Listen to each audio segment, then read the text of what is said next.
సీతమ్మ, ఇంతకీ నీ కొడుకు ఎలా ఉంటాడు? 6 అడుగులు పొడవు, తెల్లగా, బాగా చదువుకున్న వాళ్ళ ఉంటాడా? సీతమ్మ కొడుకు గురించి ఎన్నిసార్లు అడిగినా ఏదో ఒకటి చెప్పి తప్పించుకుంటున్నావు. జరిగదు నాన్న, ఈ పెళ్లి జరగదు. అదేంటమ్మా అలాగంటున్నావు? పెళ్లి జరగదా?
ముసల్ది జ్యోతి ఇప్పటికి నా గురించి తెలిసిన వాళ్ళు ఒకళ్ళకి ఇద్దరయ్యారు.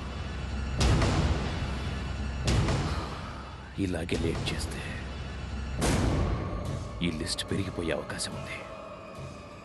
ఇక్కడే కట్ చేయాలి. ఏంటో మరి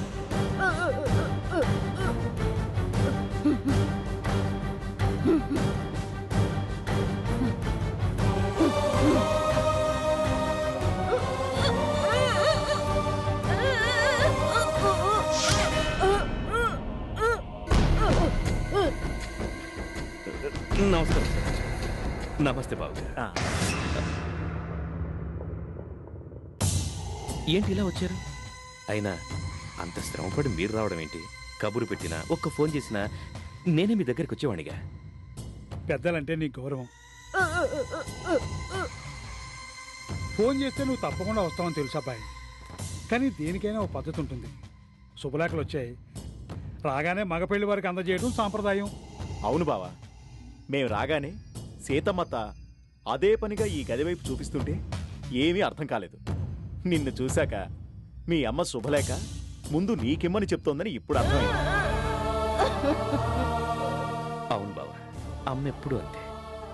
అమ్మ అభిమానం అలాంటిది బావగారు. మా అమ్మ నా కోసం పడే తపన చూస్తుంటే ఇంతకాలం ఆమె ప్రేమకు దూరంగా ఎలా ఉన్నానా అనిపిస్తుంది. నేను వచ్చాక అమ్మను జాగ్రత్తగా చూసుకుందాం అనుకున్నాను.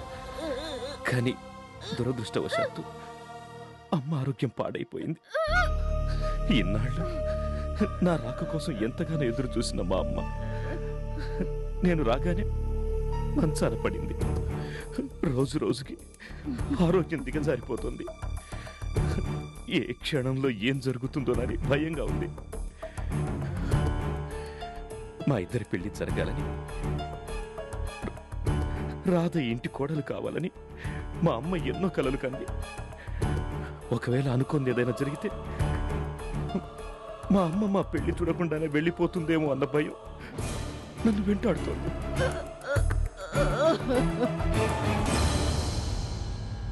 అదే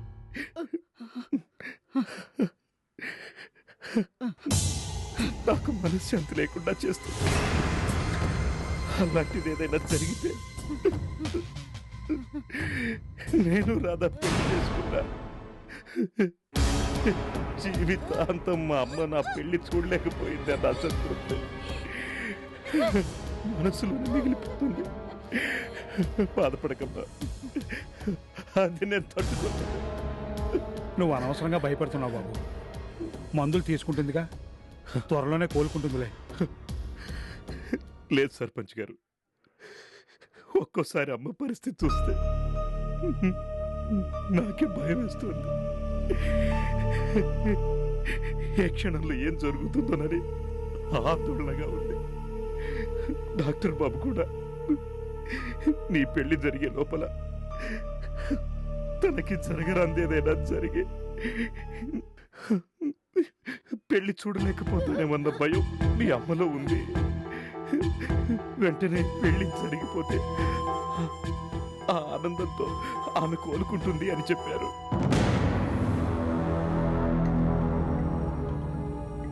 అందుకే చిన్న సహాయం చేయమని మిమ్మల్ని ప్రార్థిస్తున్నాను. అంత మాట ఎందుకు బాబు? ఏం చేయాలో చెప్పు.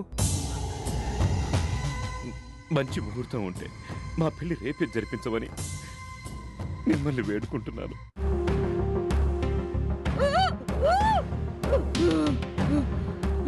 మీరు మరోలా అనుకోవద్దు బాబు గారు. దయచేసి నా బాధను అర్థం చేసుకోండి. మీకు శ్రమిస్తున్నానని నాకు తెలుసు, కానీ తప్పడం లేదు. మా పెళ్లి కళ్ళారు చూసే భాగ్యాన్ని మా అమ్మకు కలగనివ్వండి ప్లీజ్. ఊరుకో బావా, ఆ కన్నీళ్ళేంటి? దానికి అంత బాధపడటం ఎందుకు బాబు? సీతమ్మ పరిస్థితి మరీ ప్రమాదకరంగా ఉందని చెప్తున్నావు కదా, అందుకని వీలైతే మంచి ముహూర్తం కుదిరితే నువ్వు చెప్పినట్టు పెళ్లి రేపే జరిపించేస్తాం.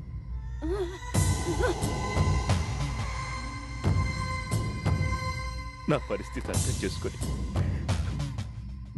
పెళ్లి రేపే జరిపిస్తానన్న మీకు కృతజ్ఞతలు ఎలా చెప్పాలో కూడా తెలియటం లేదు. అయ్యో, ఏంటి బాబు ఇది? బావగారు అంతలా చెప్తుంటే కాదని ఎలా అనగలం బాబాయ్? ముహూర్తం ఉందంటే పెళ్లి రేపే చేసేద్దాం. ఏర్పాట్లకు మన వాళ్ళు ఉన్నారు కాబట్టి ఏం పర్వాలేదు. సరే, ముందు పంతులు గారి దగ్గరికి వెళ్దాం పద. మేము వస్తాం బాబా. బాబాయ్, రేపే పెళ్ళంటే జ్యోతికి విషయం చెప్పి వెంటనే రప్పించాలి కదా బాబాయ్. నేను ఫోన్ చేసి చెప్తాను కదా. ఒకవేళ పంతులు గారు మంచి ముహూర్తం ఉంది రేపే పెళ్ళి అంటే ఈ విషయం డాక్టర్ బాబు కూడా చెప్పాలి, గుర్తుంచుకో. అలాగే బాబాయ్, వచ్చేటప్పుడు డాక్టర్ బాబుని కలిసి మీరు తప్పకుండా పెళ్లికి రావాలని చెప్పే వెళ్దాం. సరేనా? వస్తాం బావా. సీతమ్మత వెళ్ళొస్తాం. కంగారు పడకమ్మా, పెళ్ళి అవుతుంది కదా, కంగారు పడకు.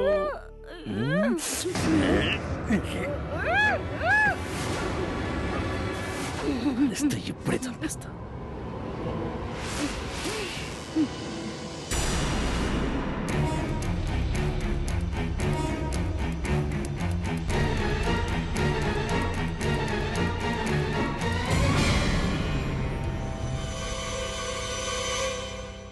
ఒరేయ్ సుబ్బయ్య, రాధమ్మ పెళ్లి రేపేనంటరా? రాధమ్మ పెళ్లి అంటే ఊరు పండగే కదరా? రేపేరా రాధమ్మ పెళ్లి? రాధమ్మ పెళ్లి అంటారా రేపు? నువ్వు వస్తున్నావా లేదా పెళ్లికి? రేపే మన రాధమ్మ పెళ్ళంట. బాబాయ్, రేపు రాధమ్మ పెళ్ళంట తెలుసా? ఏంది పంతులు గారు, రాధమ్మ పెళ్లి రేపేనంటగా? అవును, రేపే. అదేంటి, పెళ్లి వచ్చే నెలలోని సత్యం చెప్పాడుగా. అంటే ముహూర్తాలు మీ ఇష్టం వచ్చినట్టు మీరు మార్చేస్తారా? అది కాదురా బడుద్దాయ్, సీతమ్మ కొడుకు వాళ్ళ అమ్మ కోసం పెళ్లి వెంటనే జరిగిపోవాలి అన్నాడట. అందుకని మార్చాల్సి వచ్చింది. అదృష్టం బావుండి రాధ నక్షత్రానికి జాతకానికి సరిగ్గా సరిపోయే దివ్యమైన ముహూర్తం కుదిరింది. ఓహో, అందుకని వేరే ఆలోచన లేకుండా పెళ్లి రేపే నిర్ణయించేశాం. ఓహో అట్టాగా.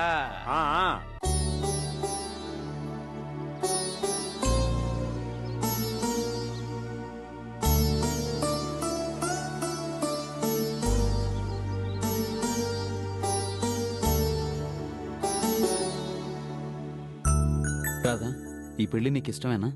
నేను మనస్ఫూర్తిగా ఇష్టపడే ఈ పెళ్లి ఒప్పుకున్నాను.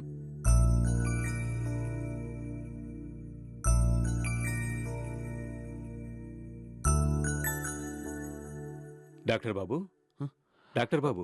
సర్పంచ్ గారు మీరా? రండి కూర్చోండి. నువ్వు కూర్చో సత్యం. అయ్యో పర్లేదు బాబు. ఏంటి ఇలా వచ్చారు? అదే బాబు, రాధమ్మ పెళ్లి విషయం. ముహూర్తం వచ్చే నెలలో అనుకున్నాం కదా, ఆ డేటుకు శుభలేఖలు కూడా అచ్చు వేయించేశాం. కానీ అనుకోని కారణాల వల్ల పెళ్లి రేపే జరిపించాల్సిన పరిస్థితి వచ్చింది. అదృష్టం బాగుండి రేపు సాయంత్రం 4:30 నిమిషాలకి ముహూర్తం కూడా కుదిరింది. ఆ విషయమే మీతో చెప్పేద్దామని వచ్చాం. డాక్టర్ బాబు, మళ్ళీ శుభలేఖలు వేయించే గడువు లేదు. అందుకే తారీఖు మార్చి అవే శుభలేఖలు పంచుతున్నాం. మరోలా అనుకోకండి. ఇదిగోండి బాబు శుభలేఖ.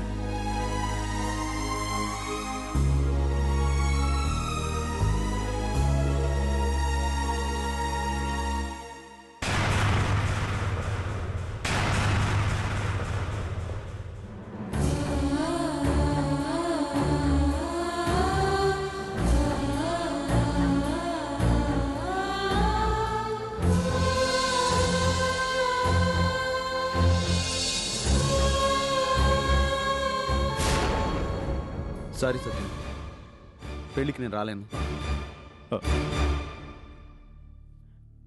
అదేంటి బాబు, మీరు వస్తారనుకున్నా. మీలాంటి మంచి మనసున్నోళ్ళు వచ్చి ఆశీర్వదిస్తే నా చెల్లెలి కాపురం 10 కాలాల పాటు పచ్చగా ఉంటుంది బాబు. లేదు సత్యం, నేను అర్జెంటుగా అమెరికా వెళ్ళాలి. తాతయ్య దగ్గర నుంచి ఫోన్ వచ్చింది. అవేవో డాక్యుమెంట్స్ మీద నా సంతకం కావాలట. అందుకని వెంటనే బయలుదేరి రమ్మన్నారు. నేను వెళ్ళి తీరాలి, తప్పదు.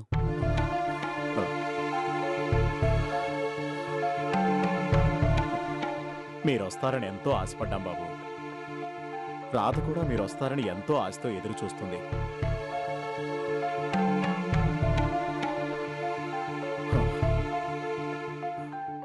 కానివ్వండి బాబు, ఏం చేస్తాం, మాకు అదృష్టం లేదనుకుంటాం. వస్తాం బాబు.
రాధా,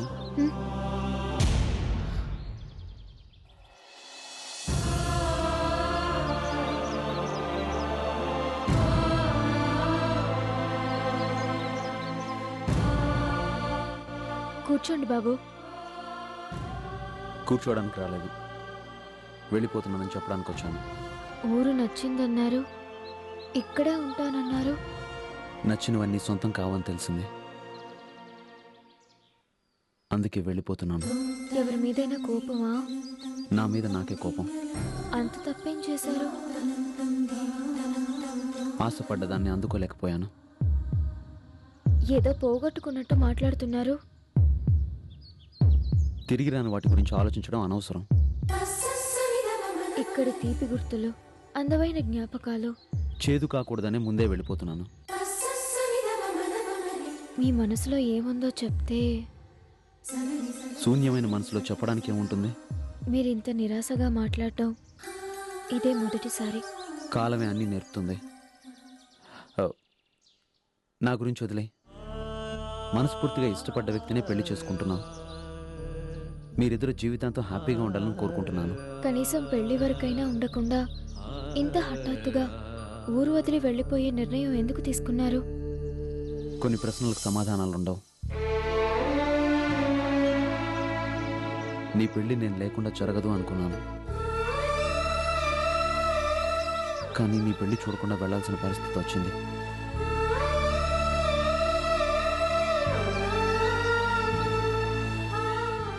అమెరికా నుంచి వచ్చినప్పుడు తాతయ్యను మిస్ అయ్యాను అనుకున్నాను. తిరిగి వెళ్ళేటప్పుడు జీవితంలో ఏది మిస్ కాకూడదో దాన్నే మిస్ అవుతానని అనుకోలేదు. ఆ బాధతో వెళ్ళిపోతున్నాను. మళ్ళీ ఎప్పుడు వస్తారు? చెప్పలేను. తూర్పు వెళ్ళే రైలు ప్రతిరోజు వస్తుంది, కానీ దాంట్లో నేను వస్తానో రానో తెలియదు.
ఏంటారు బాబు, కళ్ళలో నీళ్ళేంటి?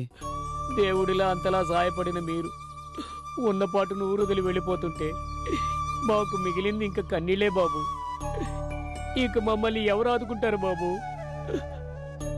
రోగం వచ్చినా రుష్టి వచ్చినా ఎవరు చూస్తారు చెప్పండి బాబు. ఎర్ర బాబు, ఈ ఊరి ప్రజలు నా మీద చూపించిన ప్రేమాభిమానాలు ఎప్పటికీ మర్చిపోలేను. అన్నీ పదిలంగా మనసులో దాచుకున్నాను, కానీ ఇప్పుడు వెళ్ళక తప్పడం లేదు.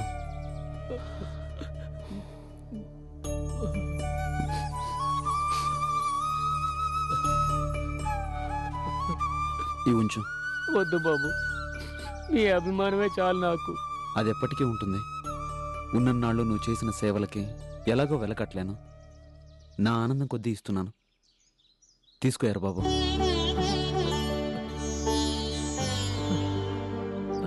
ట్రైన్ రావడానికి ఇంకా చాలా టైం ఉంది. నువ్వు బయలుదేరారా బాబు? మిమ్మల్ని రైలు ఎక్కించి వెళ్తాను బాబు. నాకు కాసేపు ఒంటరిగా ఉండాలనుంది. నువ్వు వెళ్ళు బాబు. మళ్ళీ ఎప్పుడొస్తారు బాబు? చెప్పలేను. రావాలంటే కావాల్సిన రైలు దొరకాలిగా. బాబు జాగ్రత్తగా వెళ్ళండి. అలాగే వస్తాను బాబు. మంచిది.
ఇన్ని రోజులు నేను చెప్పాలనుకుని చెప్పలేకపోయిన విషయం శృతి చెప్పింది. ఇది ఆర్డర్ ఏం కాదు. మెల్లగా ఆలోచించుకొని చెప్పు. మీ ఇష్టమే నా ఇష్టం.